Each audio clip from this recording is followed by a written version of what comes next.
Hi, I'm Major General Greg Waite, the Adjutant General for the state of Ohio, and it's been the Ohio National Guard's great honor to support the nationwide Better Health Columbus Marathon over the past several years. It's been designated by Runner's World as one of the top 20 marathons in the nation, and by USA Today as one of the top 10 fall marathons, and for good reasons. The flat, fast course offers runners and walkers of all abilities the opportunity to record a personal best time. In fact, 15% of the field qualified for the Boston Marathon in 2007. We've taken all your feedback into consideration and are unveiling a new and improved course for our 2008 event on October 19th. Over the next few minutes, you'll have the opportunity to take a test spin around this course and enjoy a brief introduction to one of the nation's best marathons.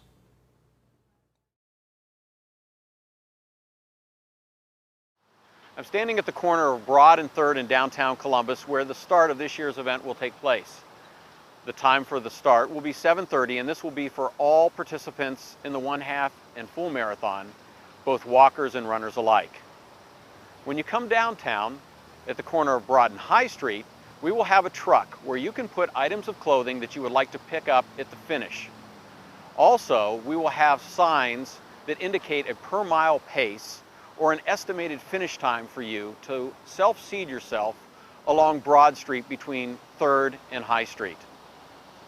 In addition, after you start the race, and if you're wearing clothing that you would like to discard, please do so on the side of the road, as these items will be picked up, cleaned, and distributed to those families here in Columbus that need these types of articles of clothing. Again, thank you very much for coming to the 2008 Nationwide Better Health Columbus Marathon. We're glad you're here. The course's first straightaway down the aptly named 6-lane Broad Street offers competitors an opportunity to find a good pace early in the race. Just after the 3rd mile and a scenic run past Franklin and Wolf Parks, athletes will turn left off Broad Street and onto Parkview, where they will enjoy the beautiful homes, shaded streets, and bountiful supporters in Bexley. Here comes one of the biggest changes for our athletes this year. Half marathoners will no longer break from the full marathoners at this point, but will continue along the same course. Another fun part of Bexley is running or walking past the Governor's Mansion. Keep your eyes peeled for Governor Ted Strickland and First Lady of Ohio Frances Strickland at this point. Old Town East, one of Columbus's oldest neighborhoods, stretches from miles 8 to 10. The neighbors of Old Town East pride themselves on welcoming athletes to the Columbus Marathon, so be sure to enjoy some of the course's most festive parties. Along this portion of their trek, runners will spend some time in German Village, one of the prominent historic districts in the United States. With its roots dating back to the late 18th century, German Village boasts 233 acres of living history where the old meets the new and features great restaurants, coffee shops, and boutiques. Competitors will next turn north on High Street for a quick uphill as they head back into downtown Columbus and will pass the other side of the start line at the Ohio State House. Marathoners, you are now at the halfway point, and this is another great opportunity for your cheering section to see you on the way to reaching your goal. The High Street straightaway is another welcome course change and will only be about 3.5 miles as opposed to 5. Half marathoners will be in the home stretch when they turn left onto Nationwide Boulevard from High Street. Marathoners, however, need to stay to the right on High Street as they approach the short north.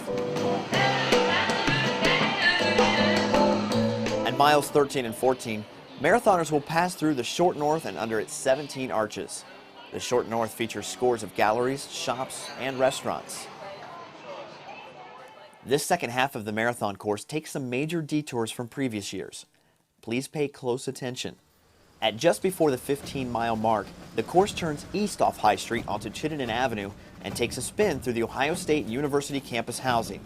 After crossing back over High Street to the west, athletes will enjoy the heart of OSU campus and will see the Oval and the Horseshoe, the famed home of the football Buckeyes and 100,000-plus screaming fans in the fall. Even better is the shade that OSU's wooded campus will provide you as you head into the marathon's home stretch. The course then makes a transition from campus life to suburban life, where it runs through Upper Arlington from about miles 19 to 20. This is also the highest elevation of the course at about 850 feet. Note that there is slightly more than 100 feet of elevation difference throughout the entire 26.2 miles. At about mile 21, Grandview Heights is the newest addition to this year's course and provides athletes with a nice change of scenery. Athletes will especially enjoy running and walking down Grandview Avenue, the heart of Grandview Heights, with its plentiful boutiques, restaurants, and coffee shops lined with outdoor seating. In Victorian Village, spectators will continue to line the street throughout the marathon's final 2.2 miles, and the only thing more abundant than the fan support will again be Neal Avenue's welcome shade. I'm standing here at the finish line of the Nationwide Better Health Columbus Marathon and 1/2 Marathon. Behind me, you will run down Nationwide Boulevard to this point and finish your event. We want to thank you very much for participating in this year's event and hope that you'll come back next year for the 30th installment of the Nationwide Better Health Columbus Marathon and 1/2 Marathon.